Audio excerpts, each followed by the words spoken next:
Hello everyone, welcome to DevOps made simple. आज के video में हम पढ़ेंगे ऑप्स एजेंट। ऑप्स एजेंट क्या होता है? देखिए, ये यूज होता है लॉगिंग और मॉनिटरिंग पर्पस के लिए। ठीक है। अब लॉगिंग क्या होती है? लॉगिंग होती है कि आप अपने प्रोजेक्ट के अंदर कुछ भी कर रहे हैं, ठीक है, तो वो सब चीजों का रिकॉर्ड रखता है। ठीक है। उसी तरह मॉनिटरिंग क्या होती है? मॉनिटरिंग क्या है? आपने अगर वीएम को चेक कर रहे हैं तो उसके अंदर सीपीयू यूटिलाइजेशन कितना है, मेमोरी यूटिलाइजेशन कितना है, नेटवर्क थ्रूपुट कितना है, ये सारी चीजें।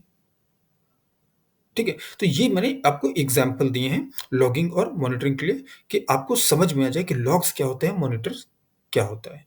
ठीक है। तो ऑप्स एजेंट के अलावा हमारे पास लेगेसी मॉनिटरिंग एजेंट और लेगेसी लॉगिंग एजेंट भी होते हैं गूगल क्लाउड में। बट इन दोनों के साथ प्रॉब्लम ये है कि गूगल क्लाउड अब इनके ऊपर कोई सपोर्ट नहीं देता है और ना ही कोई फीचर डेवलपमेंट है इनके ऊपर कोई। ठीक है। गूगल क्लाउड खुद रिकमेंड करता है कि आप ऑप्स एजेंट का यूज करिए। तो पहले क्या था? मॉनिटरिंग एजेंट अलग था, लॉगिंग एजेंट अलग था, बट अब क्या है, ऑप्स एजेंट में इन दोनों को कंबाइन कर दिया है। तो ऑप्स एजेंट क्या करता है? लॉग्स और मैट्रिक्स को कंबाइन करके भेजता है। ओके। अब क्या है, ऑप्स एजेंट फ्लूइड बिट का यूज करता है लॉग्स के लिए, ठीक है, और ओपन टेलीमेट्री कलेक्टर का यूज करता है मैट्रिक्स के लिए। Got it? आगे बढ़ते हैं। Ops agent features. ठीक। अब क्या, single download and installation upgrade process. आपको ऑप्स एजेंट को अगर अपने वीएम के ऊपर इंस्टॉल करना है तो कई तरीके हैं, बट अगर हम साधारण भाषा में बात करें तो जब आप कंसोल से बना रहे हैं तो वहां पे ऑब्जर्वेबिलिटी के अंदर आपको ऑप्शन मिलता है ऑप्स एजेंट को इंस्टॉल करने का। दूसरा क्या है, आप जी क्लाउड से भी इसको इंस्टॉल कर सकते हैं। ठीक। उसके लिए क्या करना पड़ेगा, आपको वीएम में एसएसएच करना पड़ेगा और वहां पे जाके आपको इंस्टॉल करना पड़ेगा। ठीक। और भी तरीके हैं, बट ये दो तरीके मैं इसलिए अभी बता रहा हूँ क्योंकि इन्हीं के बारे में भी हमने पढ़ा है, कंसोल और एक जी क्लाउड कमांड। और भी तरीके हैं, जैसे आप एंसिबल, शेफ, पपेट का यूज कर सकते हैं, टेराफॉर्म का यूज कर सकते हैं, बट वो हमारे स्कोप से बाहर है इस कोर्स के। अभी हमारा सिर्फ गूगल क्लाउड है। ठीक है। तो यहाँ पे हम कंसोल से या फिर जी क्लाउड कमांड से बना सकते हैं। But simple unified YAML based configuration, मतलब इसका जो कॉन्फ़िगरेशन है वो YAML बेस्ड है। YAML क्या होता है? आपने अगर देखा होगा तो अगर आपने कभी कुबरनेटिस के ऊपर काम किया तो उसके अंदर जो मैनिफेस्ट फाइल लिखी जाती है वो YAML पे लिखी जाती है। ठीक है। तो मैंने आपको एग्जांपल देने के लिए सब बता दिया कि YAML क्या है। ठीक है। ये लैंग्वेज है जो यूज होती है कॉन्फ़िगरेशन के लिए। ठीक है। यूजुअली हम इसका सबसे ज़्यादा यूज़ कुबरनेटिस में करते हैं, और भी जगह है, बट कुबरनेटिस का नाम मैं इसलिए ले रहा हूँ क्योंकि लगभग सब लोग जो लोग डेवऑप्स की प्रिपरेशन कर रहे हैं या डेवऑप्स फील्ड में हैं, वो YAML से बहुत अच्छी तरह वाकिफ हैं। ओके।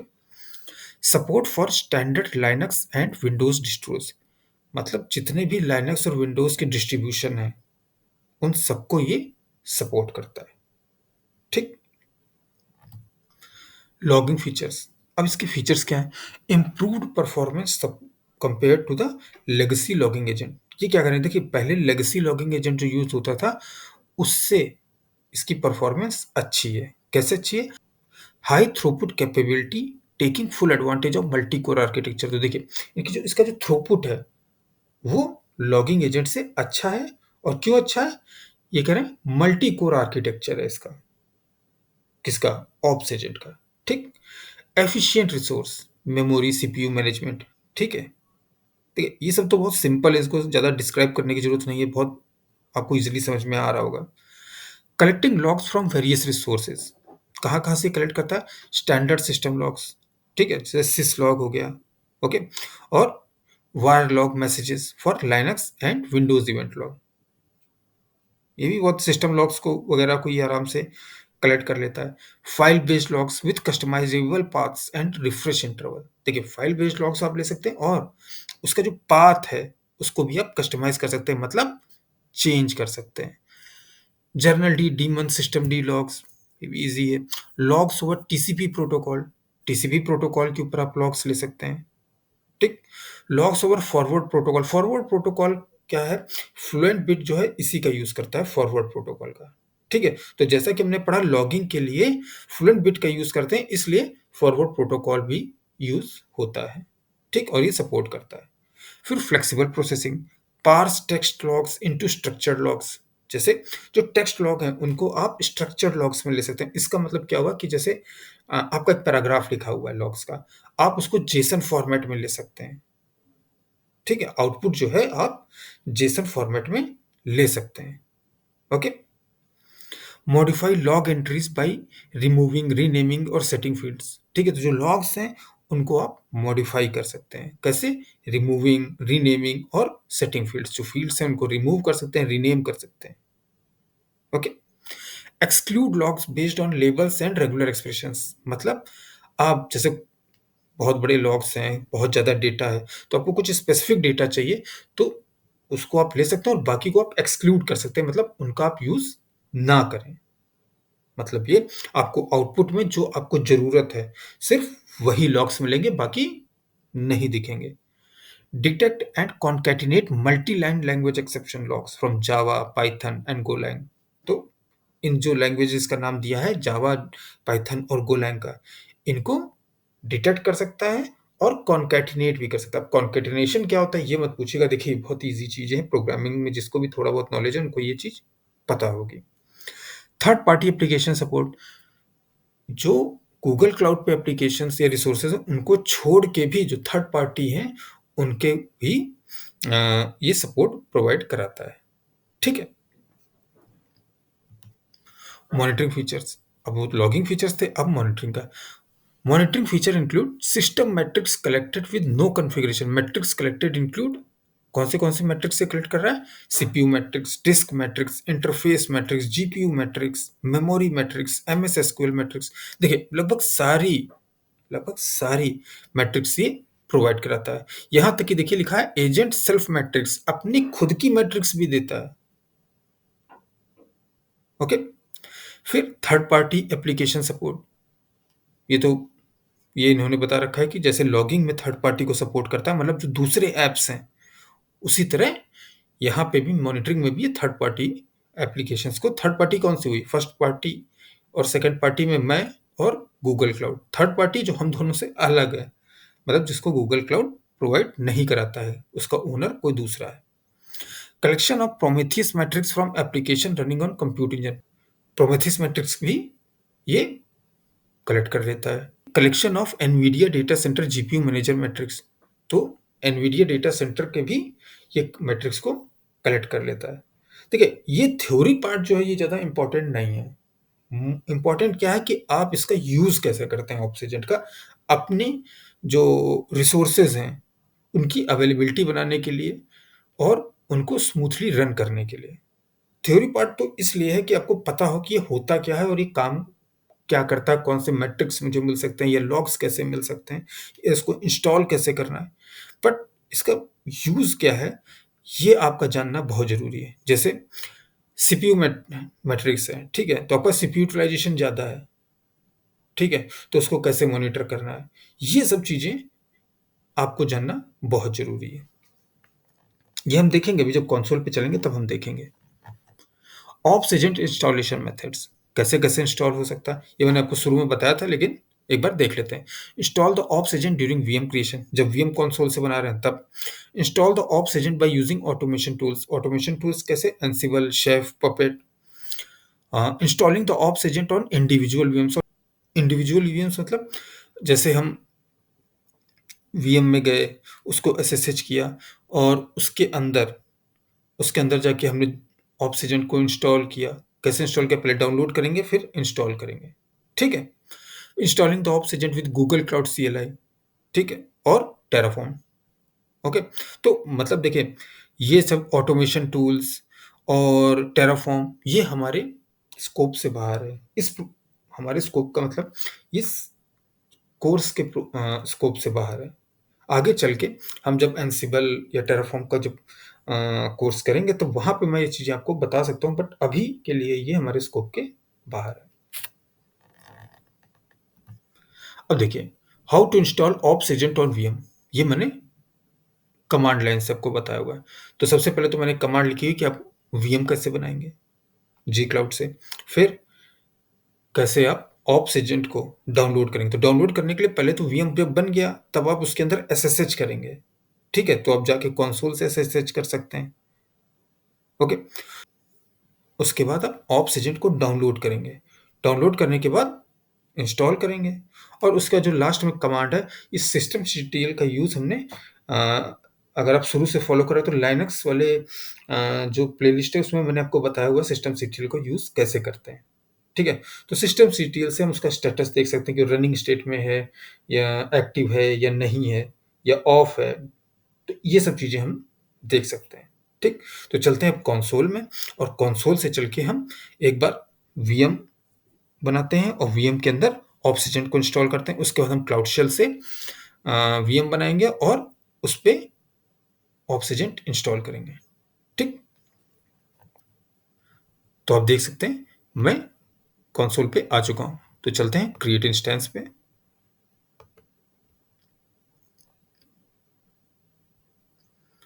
अब देखिए ये सारी सेटिंग्स आपको मालूम ही है, बट मैं यहाँ पे थोड़ा-सा नाम चेंज कर देता हूँ। इसको मैं नाम देता हूँ टेस्कटॉप्स, ठीक? बाकी सब कुछ वैसे ही रहने देते हैं, बस मशीन टाइप को मैं माइक्रो कर देता हूँ, जिससे ज़्यादा पैसा ना लगे। और ऑब्जर्वेबिलिटी में हमको ऑप्स एजेंट को इंस्टॉल करना है, ये ऑटोमेटिकली क्लिक है, अगर नहीं है तो आपको इसको सिलेक्ट कर लेना है, ठीक? बस, क्योंकि अभी हम सिर्फ ऑप्स एजेंट को चेक कर रहे हैं, तो हम इतना ही करेंगे और इसको मैं कर देता हूँ क्रिएट। थोड़ा-सा वेट कर लेते हैं वीएम को रेडी होने के लिए। अब आप देख सकते हैं हमारा वीएम रेडी हो गया है। अब हम इसके अंदर चलते हैं, इस पे क्लिक करते हैं, ठीक? अब ऑब्जर्वेबिलिटी में चलते हैं। अब देखिए यहाँ पे मैट्रिक्स एंड लॉक्स। अब देखिए सीपीयू यूटिलाइजेशन है, मेमोरी यूटिलाइजेशन है, नेटवर्क ट्रैफिक है, ओके? और डिस्क स्पेस यूटिलाइजेशन है। तो यहाँ पे सिलेक्ट कर रखा है लास्ट 1 आवर। अभी हमारे पास कोई डेटा है ही नहीं, अभी तो हमने बनाया है तो इसमें कुछ भी कैसे आएगा, ओके? तो अभी यहाँ पे है नहीं, बट यहाँ से हम हर चीज़ देख सकते हैं। इसको भी हम थोड़ा-सा और देखेंगे जब अभी मैं इसको जी क्लाउड से बनाऊँगा, ठीक? तो आपको मैं दिखा रहा था, ये मैट्रिक्स हो गए, ये लॉग्स हो गए। लॉग्स में देखिए alert, critical, error, warning, notice, info, debug, default, ये देखिए। अब लॉग्स में क्या है? सब कुछ है देखिए।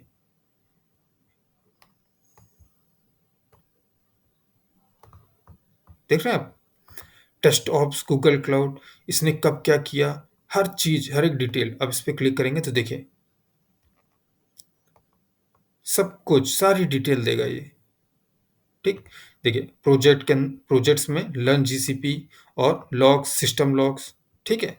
हर एक चीज़, region, US central one, time stamp, किस टाइम पे बना है, हर एक चीज़ ये आपको मिलती है। तो क्या होता है जब कभी-कभी एरर आते हैं या कोई प्रॉब्लम होती है तो हम लॉग्स में जाते हैं या मॉनिटरिंग में जाते हैं, वहाँ जाके चेक करते हैं।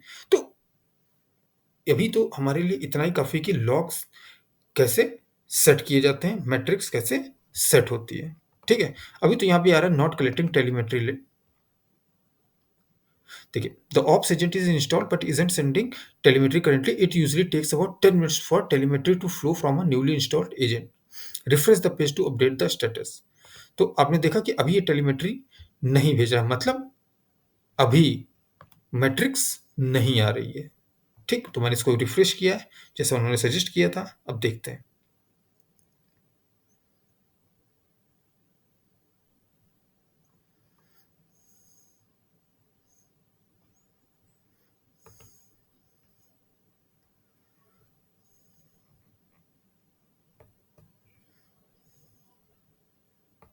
अब आप देख सकते हैं मैट्रिक्स में ये सीपीयू का कितना यूज़ है, इसको आप बड़ा भी कर सकते हैं यहाँ से, व्यू इन फुल स्क्रीन। तो सीपीयू कितना यूज़ हो रहा है, 193.82%, ठीक है? ठीक है, तो आप यहाँ से सीपीयू यूटिलाइजेशन देख सकते हैं। आप देख सकते हैं कि मेमोरी कितना यूज़ में है, नेटवर्क ट्रैफिक कितना यूज़ में है, डिस्क स्पेस यूटिलाइजेशन, हर एक चीज़ हर एक चीज़ आप यहाँ से चेक कर सकते हैं। ओके? तो ये तो हमने देखा कि कैसे कंसोल से बनाते हैं। अब हम चल के बनाएँगे जी क्लाउड से एक वीएम और उसके बाद हम उस पे ऑप्स एजेंट इंस्टॉल करेंगे। ठीक है? तो हम पहले यहाँ पे प्रोजेक्ट सेलेक्ट कर लेते हैं। Project learn GCP. ओके? अब मैं यहाँ पे कमांड जो है वीएम बनाने के लिए पेस्ट कर देता हूँ। ठीक है? तो यहाँ पे क्या है? G cloud compute instance create ops agent test. Ops agent test क्या है? वीएम का नाम है, zone US central 1A, machine type E2 micro, network interface, subnet क्या है? डिफॉल्ट। डिफॉल्ट सबनेट जो हमको गूगल क्लाउड बना के देता है। एंटर।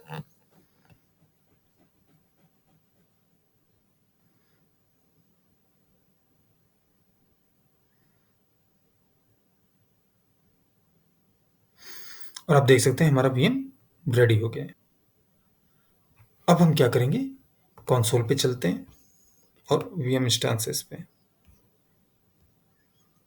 हम चाहें तो वहां से भी एसएसएच कर सकते हैं, बट यहाँ से एसएसएच करना थोड़ा इजी है। तो यहाँ से हम चलते हैं ओपन इन ब्राउजर विंडो।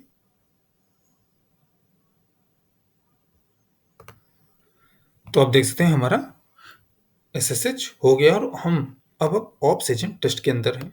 ठीक है? अब हम क्या करेंगे? यहाँ पे अपना कमांड जो मैंने आपको दिखाया था वो यहाँ पे पेस्ट करेंगे। ये क्या करेगा? हमारे लिए क्लाउड ऑप्स एजेंट को डाउनलोड करेगा। एंटर। और डाउनलोड हो गया। एलएस करके देखें तो देखिए add Google cloud ops agent repo dot S H. ठीक? अब हमें क्या करना है? इसको इंस्टॉल करना है।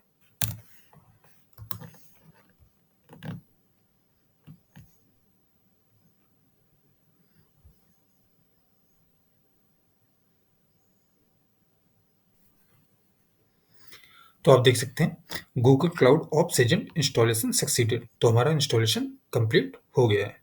ठीक है? अब मैं यहाँ पे कमांड पेस्ट कर रहा हूँ, किस लिए? स्टेटस देखने के लिए। sudo systemctl status Google cloud ops agent. ठीक है? एंटर। तो आप देख सकते हैं हमारा जो ऑप्स एजेंट है वो एक्टिव है। ठीक है? इसको कंट्रोल सी करके बाहर निकल जाएंगे। अब हम वापस चलते हैं ऑप्स एजेंट टेस्ट में। इसको ओपन करता हूं मैं। ये ऑप्स एजेंट टेस्ट वही है जो हमने जी क्लाउड कमांड से बनाया है। ऑब्जर्वेबिलिटी में चलते हैं और आप देख सकते हैं ops agent installed. CPU utilisation ये देखें 74.86%, 56.41%। ठीक है? यहाँ से हम सीपीयू यूटिलाइजेशन देख सकते हैं, मेमोरी यूटिलाइजेशन देख सकते हैं और नेटवर्क ट्रैफिक देख सकते हैं। और भी बहुत सी चीज़ें, डिस्क स्पेस यूटिलाइजेशन, कितना डिस्क यूज़ हो रहा है। ठीक है? तो ये सारी चीज़ें हम यहाँ पे देख सकते हैं। अब हम क्या करते हैं? इसको सीपीयू यूटिलाइजेशन को थोड़ा इंक्रीज़ करते हैं। कैसे इंक्रीज़ करते हैं? वो कमांड मैंने आपको दिखाई थी ना, जब ऑटो स्केलिंग वाला कर रहे थे सीपीयू यूटिलाइजेशन को इंक्रीज़ करने के लिए। वो कमांड मैं यहाँ पे फिर से डालता हूँ और सीपीयू यूटिलाइजेशन को थोड़ा-सा इंक्रीज़ करते हैं। तो चलते हैं क्लाउड शेल पे। तो इसको मैं पहले क्लियर कर देता हूँ। ठीक है? अब मैं यहाँ पे उसी कमांड को रन करूँगा। यहाँ पे क्या है? sudo apt install stress-ng-y। ठीक है? तो पहले stress-ng को इंस्टॉल करेगा। उसके बाद क्या करना है? 2 कोर के सीपीयू को ये लोड कितना बनाएगा? 65%, टाइम आउट 120 सेकंड, मतलब 2 मिनट के लिए। और 65 को हम कर सकते हैं 75। ठीक? इसको मैं कर देता हूँ 75। ओके? और एंटर। ये मैं दिखाने के लिए आपको कर रहा हूँ ये कि सीपीयू यूटिलाइजेशन कैसे इंक्रीज होता है, ये आप कैसे मॉनिटर करते हैं। ठीक है? थोड़ा सा वेट कर लेते हैं, इसको इंस्टॉल होने देते हैं, फिर वो कमांड रन हो जाए।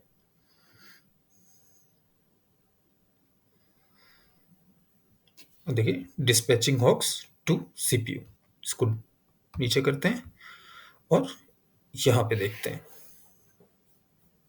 ये देखिए, आप स्पाइक देख रहे हैं? ये देखिए कितना हुआ?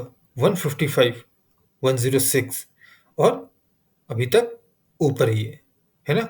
ये 2 मिनट तक ऐसे ही रहेगा। इसको हम थोड़ा-सा अगर बड़ा कर लें फुल स्क्रीन में, अब आप देखिए, देख रहे हैं ना? तो इस तरह से कैसे ये इंक्रीज़ हो रहा है, ये देखिए 155 तक गया है, फिर कम हो रहा है, ठीक? देखा आपने?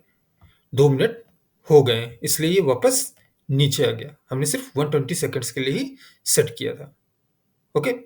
तो इस तरह से आप सीपीयू यूटिलाइज़ेशन, डिस्क यूटिलाइज़ेशन और भी सारी चीज़ों को आप मॉनिटर कर सकते हैं। ठीक है? लॉग्स में जाके आप हर एक चीज़ देख सकते हैं कि आपने क्या-क्या किया है, हर एक चीज़ का यहाँ पे रिकॉर्ड रहता है। ठीक है?